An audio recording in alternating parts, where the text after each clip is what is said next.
বর্তমানে বাংলাদেশের most hyped device Realme C75 এই ডিভাইসটার স্পেশালিটি পানিতে ঢোকে না, মানে কোনোভাবেই ঢোকে না,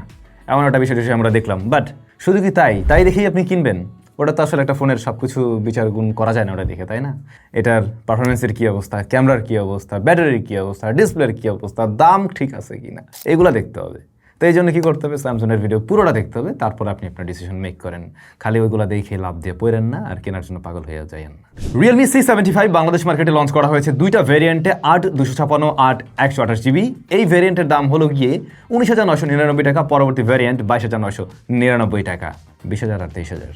হচ্ছে বিষয়। এখন এই ডিভাইসটা যদি দেখতে যাই, দেখতে বর্তমান সময়ের স্মার্টফোনগুলোর মতোই ডিজাইন, প্রায় অলমোস্ট সিমিলার। রিয়ার প্যানেলটাতে আমরা গ্লাসের মতো একটা কিছু দেখবো, এটা যদিও গ্লাস না, প্লাস্টিকই, বাট ফ্রস্টেড হওয়াতে এটার উপরে ফিঙ্গারপ্রিন্ট পড়লেও খুব একটা দেখা যায় না, মানে খুব কম দেখা যায় আর কি। আর জিনিসটা ধরতেও ভালো লাগতেছে, ইটস ট্রু। বডি ফ্রেমটা প্লাস্টিকে তৈরি, যেখানে আমরা দেখছি যে আমাদের হাতে যে কালার ভেরিয়েন্টটা রয়েছে এটা বেশ সুন্দর, গোল্ডেন কালার দেওয়া রয়েছে আর কি, দেখতে ভালো লাগতেছে। আর ক্যামেরা মডিউলটা দেখলে আপনার মনে হবে তিনটা ক্যামেরা, এবং আসলে দুইটা ক্যামেরা আছে এখানে, প্লাস সেকেন্ডারি নয়েজ ক্যান্সেলেশন মাইকটা আছে এই সাইডটাতে, কিন্তু 3.5mm হেডফোন জ্যাকটা আর কি নেই। রয়েছে ফিঙ্গারপ্রিন্ট স্ক্যানার, যা সাইড মাউন্টেড, পজিশন আমার হাত অনুযায়ী ঠিকঠাক আছে, এটা প্রত্যেকবারই পারফেক্টলি রিড করতে পারছে। শক্তপোক্তের বেলায় এই ফোন মোটামুটি ভালোই শক্তপোক্ত, ডিউরেবল হবে বলে আশা করছি। একবার ড্রপ টেস্ট করেই দেখা যাক, খারাপ না। ওকে, এছাড়াও এতে কিন্তু IP68, 69 রেটিং রয়েছে, এবং আমরা উড়াধুরা একটা টেস্ট করছিলাম এটাতে, কারণ এর আগে আমার IP69 রেটিং টেস্ট করা হয় নাই। তো যেহেতু এটার মধ্যে দিয়ে একটা চান্স পেয়ে গেছি এবং স্পেশাল একটা টেস্ট দিয়ে দিছি, আমরা যেটা করছিলাম যখন কক্সবাজারে গেলাম, এই ফোনটাও নিয়ে গেলাম এবং এইটাকে জেটস্কির সাথে বেঁধে পানিতে ফেলে আমরা বেশ কিছুক্ষণ জেটস্কি চালালাম, এবং ভাই পানিতে কিছুই হয় না এই জিনিসের। এটা সত্যি কথা যে হেভি পানির ফোর্সে এটার মাঝে পানি ঢোকার কোনো পসিবিলিটি নেই। বাট একটা ব্যাপার মাথায় রাখবেন, যদি পানির গভীরে নিয়ে যান তখন পানির প্রেশার আরও অনেক বেড়ে যাবে, সেক্ষেত্রে কিন্তু একটা টাইমের পরে পানি ঢুকলেও ঢুকতে পারে। কিন্তু নর্মালি রেগুলার ইউজ হয়েছে, হঠাৎ করে ধরুন বৃষ্টি নেমে গেল, হেভি ফোর্সের পানি লেগে গেল, সমস্যা নেই। আবার একটু অনলাইন ঘাটিয়ে দেখলাম এটাতে নাকি মিলিটারি স্ট্যান্ডার্ড 810 সার্টিফিকেশনও রয়েছে, তো যেটা তো বেশ শক্তপোক্ত হওয়ার এই কথা আর কি। বাট এইটা একদম শিওর না যে ওই রাগের টাইপের প্রেশার নিতে পারবে কিনা। সে যাই হোক, এটার ওজন হলো গিয়ে 196 গ্রামের মতো, তো ওয়েট মোটামুটি ওকে। ওয়েট ব্যালেন্সটা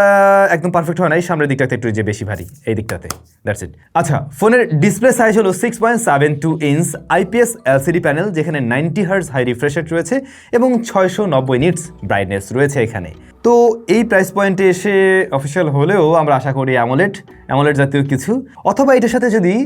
120 হার্জ থাকতো তাহলে বোধহয় আরও বেটার ডিল হতে পারতো। তো এইটার যে IPSটা এটা খারাপ না, এটা মোটামুটি ভালোই। লোয়ার চিনটা আরেকটু ন্যারো থাকলে তো দেখতে ভালো লাগতো। আর এর যে পাঁচল কাটআউটটা আছে এটা টপ সেন্টারে, এটার সাইজটা মোটামুটি ওকে আছে, IPSগুলোতে আমরা এমনটাই দেখি। প্লাস এটার কাছ থেকে দেখলেও খুব একটা আপনি ওই যে কি বলে শ্যাডো ইস্যুটা লক্ষ্য করবেন না আর কি। ব্রাইটনেস একটু কম মনে হয়েছে, ইনডোরের জন্য পারফেক্ট, বাট আউটডোরে ডিরেক্ট সানলাইটে আপনার কাছে মনে হবে আরেকটু ব্রাইট হলে ভালো হতো, বিশেষ করে যখন কিনা আপনি এই ফোনটা দিয়ে ছবি তুলতে যাবেন তখন গিয়ে আপনার মনে হবে এটা একটু স্ট্রাগল করছে। টাচ রেসপন্স ভালো, 90 হার্জটা দেখলাম ঠিকভাবে পুশ করছে, এমনকি আমরা UFO টেস্ট দিয়ে দেখছিলাম সেখানেও দেখলাম এটা ঠিকভাবে পুশ করছে আর কি। আর এই ডিসপ্লেটাকে প্রোটেকশন করছে আর্মরশেল গ্লাস। এইটা শক্তপোক্ত কতটুকু আসলে আমি শিওর না, তবে যত্নশীল হওয়াই উচিত। এখন এইটার দাম যদি বলি 20,000 টাকা, ওই প্রাইস পয়েন্টে এসে IPS নিয়ে আমি কমপ্লেন করছি না, ওকে ঠিক আছে, বাট 120 হার্জ নিয়ে কমপ্লেন থাকলো। আর যখন কিনা এটার হাইয়েস্ট ভ্যারিয়েন্ট 23,000 টাকা, তখন IPSটা একটু বেমানান লাগছে, বা আমি বলবো ওই ভ্যারিয়েন্টের দাম একটু বেশিই হয়ে গেছে আসলে। আর একটু কম, দুইটা ভ্যারিয়েন্টে একটু কম দাম থাকলে পরে ডিসপ্লে নিয়ে আসলে কমপ্লেনের হয়তো সুযোগ থাকতো না। এখন একটা সুবিধা আছে কি, এই ফোনটা কেনার পরে আপনি গ্রিন লাইনের মালিক হচ্ছেন না, এইটা একটা সুবিধা আর কি। আচ্ছা, সে যাই হোক না কেন, নতুন প্রসেসর রয়েছে MediaTek Helio Z92 Max, একদম লেটেস্ট কিছু, এবং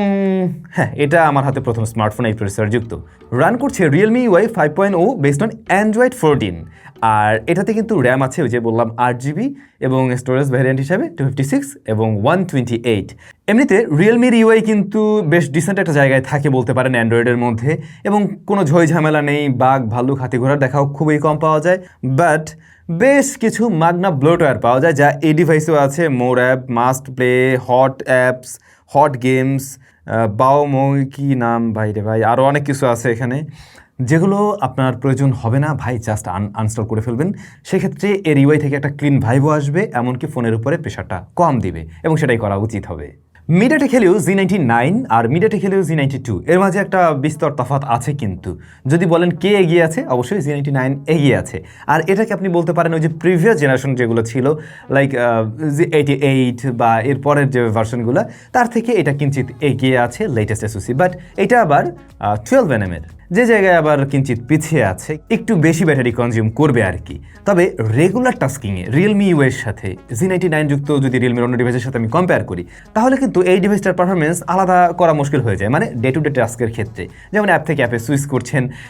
আপনি একসাথে বেশ কয়েকটা অ্যাপ্লিকেশন নিয়ে কাজ করছেন মাল্টিটাস্কিংয়ের কথা বলছিলাম র্যাম ম্যানেজমেন্টের কথা বলছিলাম সেই জায়গাগুলো কিন্তু মোটামুটি ঠিকঠাকভাবে হ্যান্ডেল করতে পারছে এবং আপনার কাছে মনে হবে ওকে ফাইন আমি Z99 এর মতোই রেজাল্ট পাচ্ছি বাট আপনি গেমিংয়ে কিন্তু তেমন রেজাল্ট পাবেন না গেমিংয়ের ক্ষেত্রে আপনি বুঝতে পারবেন Z99 এর চাইতে এগিয়ে আছে অবশ্যই আমি মনে করি বেসিক গেমিংয়ের জন্য এর পারফরমেন্স মোটামুটি ঠিকঠাকই আছে তবে আপনি যদি গেমিংয়ের জন্য এরকম প্রাইস পয়েন্ট থেকে এই ডিভাইসটা নিতে চান তাহলে আমি বলবো এর চাইতে বেটার প্রসেসর Z99 যুক্ত ডিভাইসই আপনি অ্যাভেলেবল পেয়ে যাবেন সেগুলো নিলে বরং আপনার জন্য ভালো আর এটা থেকে হ্যাঁ ফ্রি ফায়ারও খেলা যায় লোয়ার সেটিংসে খেললে মোটামুটি একটা প্লেবল রেজাল্ট পাওয়া যায় বাট লং টার্মে এটা মোটামুটি ভালোই হিট জেনারেট করছিল কিন্তু এই যে দেখুন 23,000 টাকায় এসে যখন আপনি এই প্রসেসরটা পাবেন তখন আপনার কাছে একটু ছোটোই মনে হবে সেই জায়গায় কিন্তু এটা পিছিয়েই পড়ে ক্যামেরা রিয়ারে 50 মেগাপিক্সেল মেইন শেষেতে আরও একটা সহকারী সেন্সর রয়েছে 2 আর ফ্রন্ট ফেসিং ক্যামেরা থাকছে 8 মেগাপিক্সেলের শুটার একদম রিয়েলমি টোনগুলো খুব সুন্দরভাবে দেখছিল কালার টোনটা ভালো লাগবে আপনাদের কাছে একটু আইকিউসি টাইপের কালার দিচ্ছে একটু ভাইব্রেন্ট ভিভিড টাইপের দেখতে সুন্দর লাগে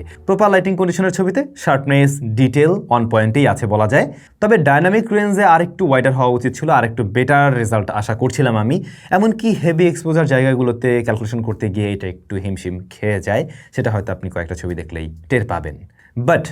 পারফেক্ট সিনারিওতে যেখানে লাইটিং কন্ডিশন ঠিকঠাক আছে সেখান থেকে কিন্তু খুব সহজেই ইউজেবল ফুটেজ বের করা সম্ভব লো লাইটে বা একটু শ্যাডোর দিকে আপনি ছবিতে ততটা ডিটেল পাবেন না ইভেন একটু সফটও করে প্লাস গ্রেনের দেখাও পাওয়া যায় তবে লো লাইট এরিয়াতে বা রাতে আপনি অবশ্যই নাইট মোড ব্যবহার করার মতো সুবিধা তো পাচ্ছেন নাইট মোড অন করে নিলে যেটা হয় আপনাকে একটু বেশ ভালোই টাইম দিতে হবে মানে শাটার স্লো হয়ে যায় তো সেই ক্ষেত্রে যদি স্টেডিভাবে তুলতে পারেন তখন কিন্তু ইউজেবল ছবি বের করা সম্ভব হয় কি ছবিগুলো তখন মোটামুটি শার্প লাগে এবং একটু কন্ট্রাস্টে করে প্রেজেন্ট করে দেখতে ভালোই লাগে বাট ওই যে শাটার একটু ডিলে আছে ইভেন ডিলাইটেও দেখছিলাম এটা শাটারটা একটু ডিলে দেয় আর একটু ফাস্ট করা উচিত ছিল আশা করছি এই বিষয়গুলো ফিক্সেবল এবং ওর আপডেটের মাধ্যমে এগুলো চাইলে হয়তো ফিক্স করতে পারবে আচ্ছা পোর্ট্রেট মোড পাবেন তবে পোর্ট্রেট মোডে 2x এর অপশনটা নেই ওটা আমি মিস করছি ওটা থাকলে আরও সুন্দর ছবি পাওয়া যেত শিওর তো যেটা হয় এজ ডিরেকশন বেশ ভালোই কালার টোনটা একটু ওয়ার্মের দিকে নিয়ে প্রেজেন্ট করে স্কিনটা আর কি বিশেষ করে দেখতে খারাপ লাগে না ভালোই লাগতেছে তবে একটু 2xটা আমি মিস করতেছি এটাই আর এজ ডিরেকশন একটু ক্রিটিক্যাল জায়গাগুলোতে মিসম্যাচ পেয়েছি ওকে ফ্রন্ট ফেসিং ক্যামেরাটা হচ্ছে গিয়ে 8 মেগাপিক্সেল এইটাতেও একটা হালকা ওয়ার্ম টোন আপনি লক্ষ্য করবেন একটু ওয়ার্ম স্কিন দেয় দেখতে খারাপ লাগছে না এখানেও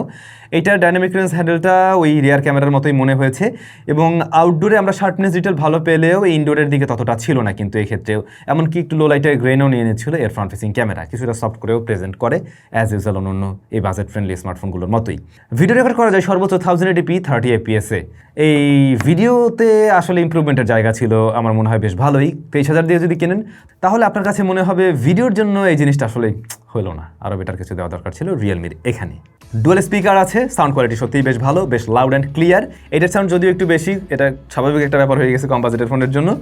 তবে ক্লিয়ার সাউন্ডই পাওয়া যায় আমি আমার এই ডিভাইস থেকে ফুল ভলিউমের ডিস্টরশন পাইনি কথা বলে মজা পাবেন এই ডিভাইসে কারণ এটার ইয়ারপিসের সাউন্ড আবার ভালো আছে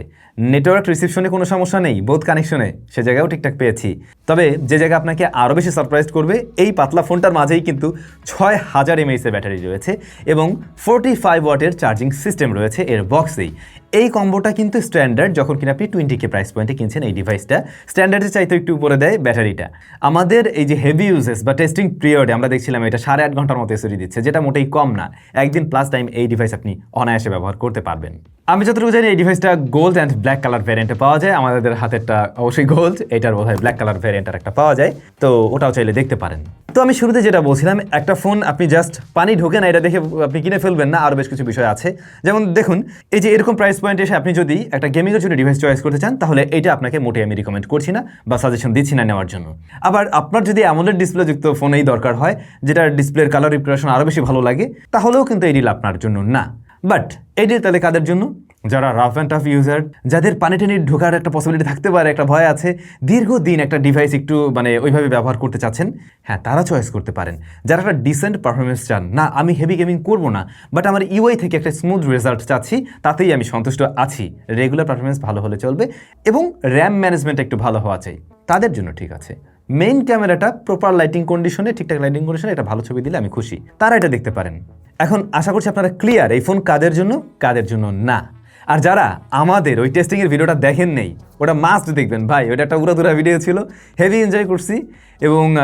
মজা লাগছে, এরকম নতুন কিছু করতে, নতুন এক্সপিরিয়েন্স নিতে পারছি, ভালো লাগছে আর কি। এবং ওর উপরে টর্চার করে আমার মজা লাগছে, সত্যি কথা এটাই। আমি ভাবছিলাম যাবে, বাট যায় নাই। আপনারা চাইলে দেখে নিতে পারেন, ডিসক্রিপশনে লিঙ্ক টিঙ্ক দেওয়া আছে। ভালো থাকবেন, কেমন লাগলো এই ডিভাইস কমেন্ট করে জানাতে ভুলবেন না।